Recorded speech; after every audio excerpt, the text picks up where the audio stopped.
Well, when I get really old and gray and my grandchildren, and they're going to say, Grandpa, can you tell me about LT? Yeah, you mine, baby. And I'm going to, gather them real close to me and with all the love I can for them. Son, I got to do better than this. I'm going to pause and I'm going to look them dead in the eye. Hey, Sully, you better hope I never get back in there. I'm going to kick your... I'm going to say, hey, LT was a bad mother. Lawrence Taylor has walked a crooked road. From Super Bowl highs to rock bottom, he was the greatest defensive player of his generation, but rarely protected himself. He really wasn't that good as a freshman. I think he was a starter, and he was okay as a sophomore. My junior year, I decided I'd rather be respected on the football field than in the streets. As a junior and a senior, he just kept getting better and better and better. Donnell Thompson unloaded on Maryland quarterback Mike Tice, recovered by Lawrence Taylor. When he came to North Carolina, the coaches played him at probably 7 different spots before they found a home for him. We tried him first at nose tackle, moved him to inside linebacker, and that wasn't what was meant for Lawrence. And so we moved him to outside linebacker, and that's where he fit. Lawrence Taylor threw Duke quarterback Ben Bennett. Lawrence Taylor completely intimidated the Pirate offense. The third year away from Chapel Hill, I was coaching Texas Tech, and we were going to play North Carolina out there. It was a real close game. Sure enough, when Tech was in scoring position and a chance to win the game, Lawrence burst through. He took the quarterback, the pitch, caused a fumble, and recovered a fumble in one play. And we ended up winning the game 9-7.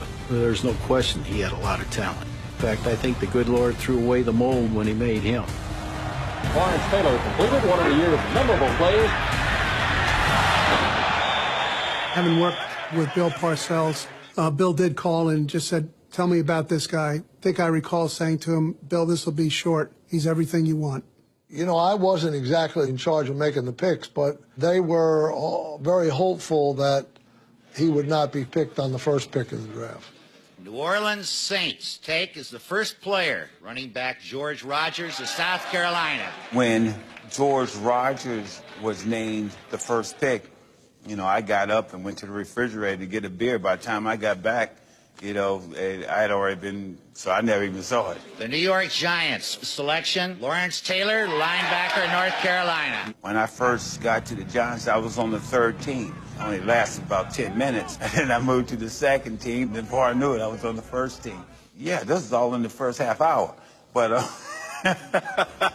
it took LT literally about one practice for everybody to know that he was probably the best player on the field. His first scrimmage, I can remember talking to Ray Perkins after the scrimmage, and he was asking me what I thought, and I remember my exact words. I said, Ray, we got to get this guy in the game right now. The Giants have not won a home game against Philadelphia since 1972, so losing is kind of inborn. Playing for the Giants back in the old days was exercising futility. We were considered the doormat of the NFL industry. You hope that maybe a Lawrence Taylor, a new player, comes in and plays and makes something happen. He was eager to learn. He just had to show him the technique, and he could pretty much do it right away. Hey, Lawrence Taylor is going to be a force in this league. He just sort of improvised step by step and used moves many of us as defensive players had not seen. He would make a mistake, and we'd wind up sacking the quarterback, and they were busted defenses. Number 56, he's not only fast and quick, but he's strong.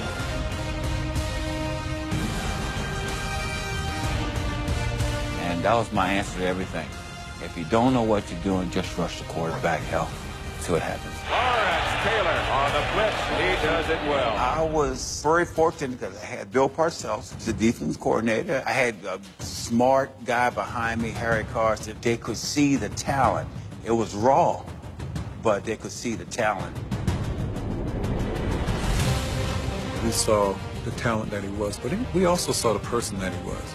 And he became one of us. He takes a lick from Lawrence Taylor and Harry Carson. Harry is always there to back me up. I'm an instinct player, so I may make a decision that a lot of the linebackers may not make. Lawrence Taylor truly tilted the field when he stepped on it. He was an impact player as a gunner on the punt team when he caused 2 fumbles against the Eagles in the playoffs. Fumbled. Lawrence Taylor back downfield. 18 years since the playoffs. And now they advance because of Lawrence Taylor. There was no doubt as to our selection at NFL Films of our defensive rookie player of the year had to be our guest, Lawrence Taylor. My rookie year was the first time I had got exposed to drugs. When I was in college, a lot of guys smoked. I always said that I would never. Back in the 80s, it's very, very common. I can't remember ever going to a party without it being around. While his off-the-field habits weren't notorious yet, LT was already a household name.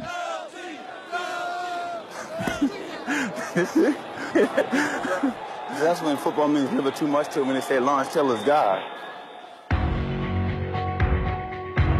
Every time we would walk off the field, the whole end zone would have all these guys and ladies with 56 jerseys on. I still have nightmares about walking off that field and seeing all those 56 numbers in the stands. See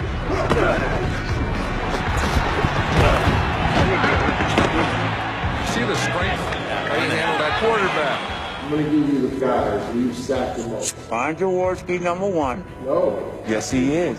Ron Jaworski is number 1, 28. Cunningham is 27. We kind of became friends, but he would always knock me down, and he'd always say, Jaws, I'll be back. Jaws. Boy, I could make a highlight film out of just Jaws. Joe Montana. Just before the ball is being snapped, he'll dip down. When he dips down, the ball is coming. Until he dips, I'm not going. You couldn't hold the ball for any length of time. If you did, the LT, he was there. It didn't matter. You couldn't keep him completely out of a pass play. As a football player, you couldn't find a more fierce competitor, a more ruthless competitor, but he cared. I mean, classic example of that is when he broke Joe Theismann's leg. Ouch. Oh, God, we need to keep watching this, though, do we? He was shaken. I mean, visibly shaken, and he just wanted to make sure Joe was okay. Maybe the only thing worse than causing such pain is having to relive it. Theismann play. You don't want to talk about it? Yeah, but I don't like talking about that. Obviously, he and I are linked forever, but Lawrence Taylor wasn't a dirty player. He was just better than everybody else. I have a feeling Lawrence Taylor heard the snap of the bone in Theismann's right leg. Guys, I'm going to call it a day. I think that's enough. Lawrence Taylor and Bill Parcells forged a relationship through tough love. My impression of Bill Parcells was that, he's a good coach, but, God, this guy could be an ass. LT went inside. Look at this. He just rode me every day, every day, every day. Some of these guys got to get their head out of their ass around here. Every once in a while, we get into it a little bit, but he's my boy. That's the way it is. Bill Parcells was not just the defensive coordinator. He became my friend. Tough times would bring them closer when Parcells became head coach in 1983. They were on the brink of firing Bill Parcells in 1984. And Parcells says, look, they're going to fire my ass if I don't win. That's when you really started to see Lawrence really go hard for Bill. And with a vote of confidence led by Lawrence, it's like, yeah, we got you. Taylor took his play and passion to the next level, transforming the Giants' team culture.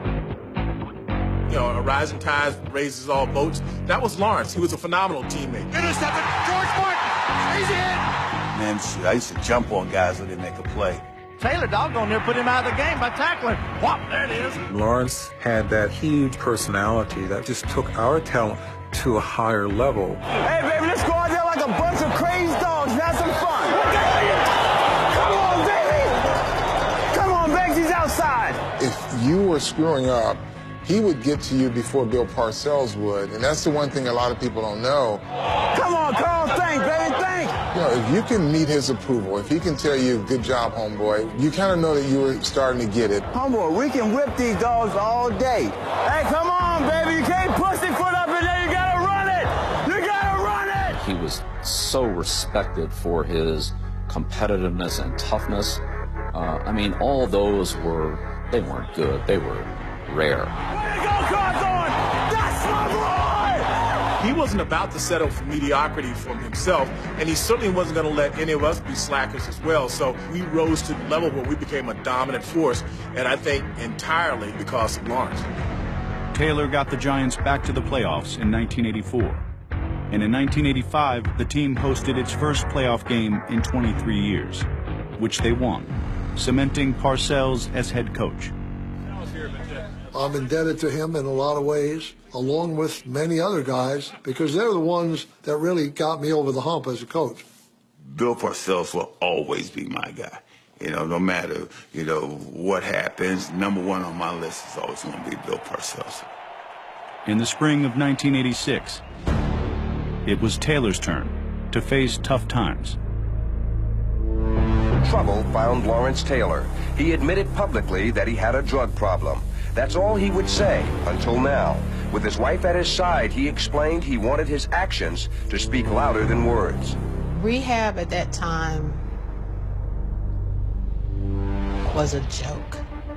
It was pretty much a joke simply because, you know, I was Lawrence Taylor, so to speak. So, you know, I left that rehab 3 days after that story came out and tried to rehab on the golf course. Luckily, Bill was with me that 86 season and helped me as a ball player. But I never received the help that I should have got, or, you know, then where I have not fallen back into that trap a couple years later. 1986, I was coming off some adversity, so I had a lot to prove to my teammates, myself. You can run, but you can't hide. Lawrence Taylor from behind. The biggest defensive play of the football game executed by Lawrence Taylor. You talking about being in the zone. I didn't even think how well I was playing until somebody told me, you might be MVP of the league this year. I'm like, ain't no way. Hi, I'm Lawrence Taylor, and I'm honored to receive the Gillette NFL Most Valuable Player Award for the 1986-87 season. I've never been really captivated by awards and stuff, you know. Matter of fact, I don't even know where that trophy is right now, so I have no idea. Lawrence really was all about winning. He wasn't about personal stats, although he appreciated them and all that, but he was about winning. If he made 10 tackles and 3 sacks and we lost, he was upset. If he was shut out on tackles and we won, he was happy. That's the best way to describe it. In the 1986 playoffs, Taylor was chasing the one thing he had not yet achieved, a Super Bowl title. Intercepted! There goes Taylor down to the 20. LT, way to go! He would take himself out of the rush and draw 2 blockers because he knew that that would give us a better pass rush. Listen to this crowd. The Giants are going to the Super Bowl. That year, it wasn't just me. I think our whole team had a focus. Elway's going to try to run it in. He can't do it. Lawrence Taylor was there. Even if he did not get to the quarterback, there was so much attention being focused on Lawrence. It just made our jobs easier, whether it was George Martin. He's in the end zone. He got him. Safety. Leonard Marshall. Sack. Marshall second. See Lawrence Taylor celebrate over there. The best role and reaction after a teammate gets a sack. Lawrence Taylor in the Super Bowl. The Giants have accomplished something that many people thought they would never see. You know, I've had a lot of individual accomplishments. In the world, man, 1 year. But I think the Super Bowls are my greatest accomplishments. In 6 seasons, Taylor helped take the Giants from perennial losers to Super Bowl champions. Superman had flown to the NFL's greatest height. You know, it's funny about the Super Bowl because it is the biggest game of your life, of your career, whatever it is. And after the game, so it's like a letdown. The chase is over. You already got to the top. We're going to have a little party later on tonight over at the hotel, so we'll have some champagne, believe me. You know, we won the Super Bowl. Okay, what's next? You know, I'm just like a kid in the biggest playground in the world, New York City and New Jersey, and I just have fun with it. Oh, he had all of New York eating out of his hands. Women, drugs, alcohol, yes. He got the star treatment. We used to roll with Bruce Willis, Mike Tyson, Whitney Houston, Eddie Murphy. Eddie Murphy used to walk in, we had 4 or 5 bodyguards. LT walked in with me, and all you heard about, LT, there's LT, there's LT, they'd be whispering. Everybody wanted to touch him, shake his hand. He was the king of Jersey and New York. On the field, he was changing the game. Up until then, the focal point has always been on the middle linebacker. And usually the back or the tight end would block the outside linebacker, and the guard and the tackle would take the inside linebacker. Well, he forced offenses to behave differently. He kind of took the idea that a running back could be a pass protector on a linebacker and proved that to be false. You can't block Lawrence Taylor with a back. You can't block Lawrence Taylor by turning the tackle out on him. The best way to try and prevent him from killing you is to put a tight end in his face, which was the beginning of the H-back. That really was kind of the advent of the one-back offense, which is really preeminent now in pro football. Rush will be right here, and there's Taylor. When Bill Walsh would game plan, and it was a testament to what he thought about LT that he actually gave him a number designation. They just put a 56.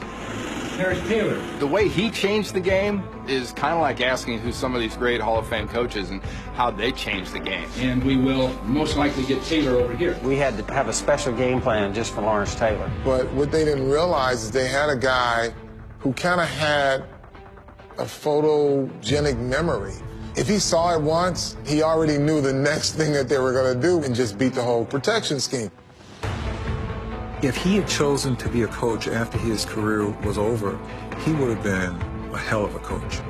You know, Lawrence is one of the smartest people that I know, especially from a football standpoint. The guard's going to overplay it so bad. Right, it's in. Right. Lawrence would go out there and come in after the series and say, Coach, they're not blocking it the way you said they were going to block it. Here's what they're doing. Instead of him taking me, this guy's got me, he's helping. I could see that guy looking for me. Some guys just have a instinctiveness and a capacity to do that. That's what makes them special. I mean, that's what makes Tom Brady Tom Brady. It makes Randy Moss Randy Moss. What made Lawrence Taylor Lawrence Taylor. You know, those guys are just, they get it at every level. Don't forget LT. He's 110% man. Remember this. Anything he does, when he played football, it was 110%. He used to go to the China Club on Monday nights. When he did that, it was 110%. There's a lot of ways you can beat curfew. A ball boy comes cheap, you know, $20. They lay in bed all night for you, you know. We didn't get home to 8, 9 in the morning. Those were crazy days. What time you gonna go to bed? I'll be out till 4, but say I think I should be up by at least 9 o'clock. After a hard night of partying, Lawrence at meetings, he just went to sleep under the table. At times, just, I mean, he was, I don't want to say out on his feet, but close to it. But Bill, I know what every guy on that team is doing. So when we would go over defense, well, hell, that's when I'm getting my sleep. Bill Belichick was installing all of our pass rush, and he starts screaming, damn it, I'm trying to put in something and you're going to sleep on us. And so Lawrence says, here's what we got to do. He goes up to the board, he draws up our entire pass rush scheme for that game. And he says, what was so hard about that? Is that okay if I can go back to sleep now?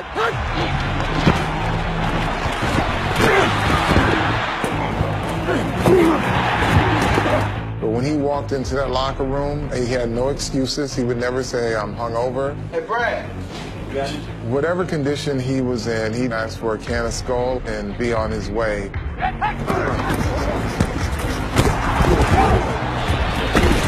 I try to be as wild on the field as I am off the field.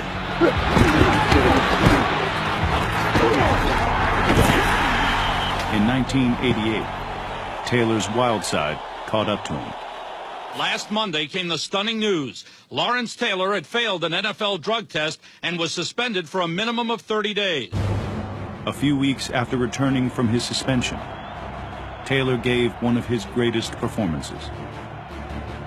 That was one of the most determined athletic endeavors that I witnessed on his part that night. Now here's how he gets hurt. Dombrowski locks his arm, Now, as Taylor comes around the corner, he just jammed, I think, his right shoulder into the ground. He gets over to the sideline and says, "Hey, strap me up, I'm going back."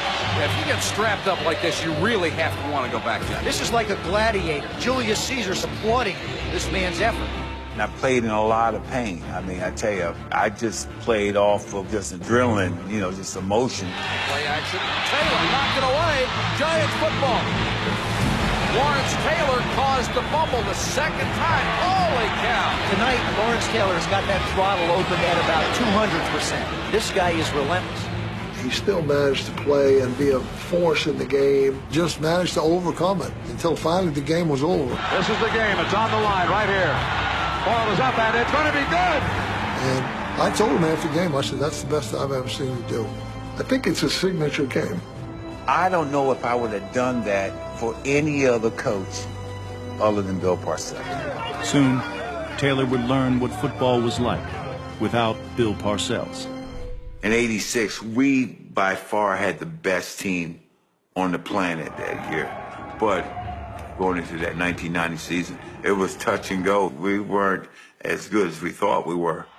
In 1990, the Giants were not what they once were. Neither was Lawrence Taylor.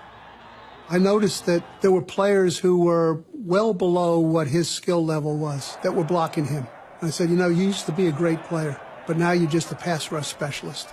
You want to be a great player again? I'll coach you that way. Or you just want to stay a pass rush specialist, and I'll coach you that way. And he said, I want to be a great player.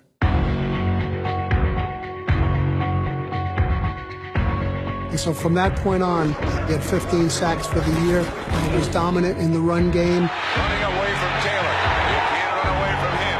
He's like one of those heat-seeking missiles. You know, I used to love this. Run down the line and tap him from behind, you know? Wherever you run, you better block Lawrence Taylor. He's an amazing individual. You're not dealing with a normal human being, normal football player here. Aikman back inside the 5, throws, tipped high, intercepted by Taylor, he'll score! Oh, Lawrence, the magician.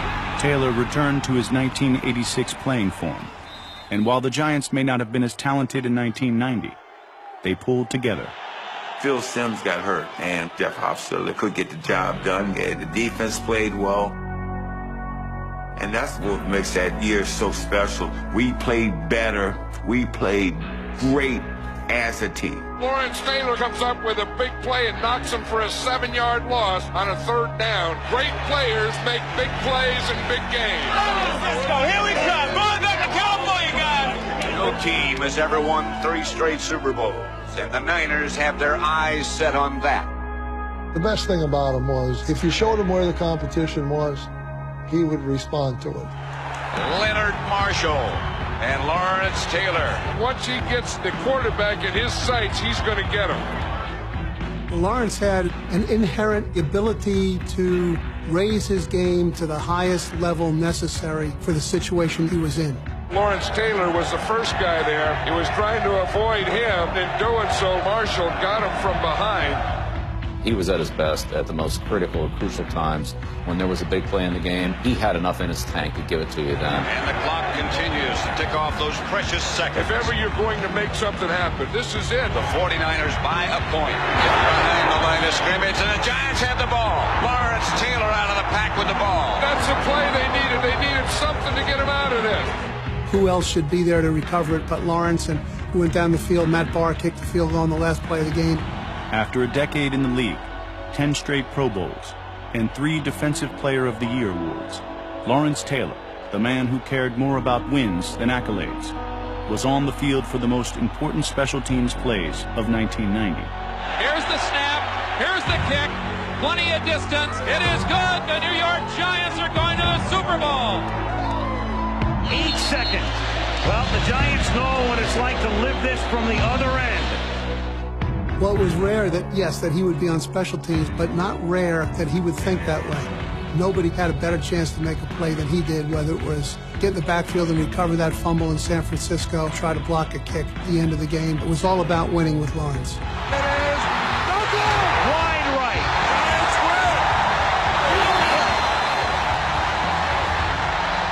win. Carl Banks, both of us was looking at each other and wondering if we were going to be able to hold up Bill. You know, that was a big problem. I was like, Bill up there squirming. But it was a great feeling to be able to win that game and carry the guy that really got us there. Bill Parcells and Lawrence Taylor had carried each other a long way, but this would be their last ride. When Bill Parcells left after Super Bowl 25, I didn't want to hit nobody no more, and I didn't want to be hit. I had retired when Bill left and just didn't tell nobody until 3 years later. He's the best that ever played the position. Best that ever played. Bar none. Bar none. Without exception. And I don't mean just the best linebacker that I've ever seen him play with. He is the best professional football player, athlete that I've ever seen in my 14-year career. I don't know who I could put in front of him. Not that there weren't a lot of other great players. I'm not saying that. But when you put it all together, he was special. He's at the top. He had a dramatic effect on professional football. He really did.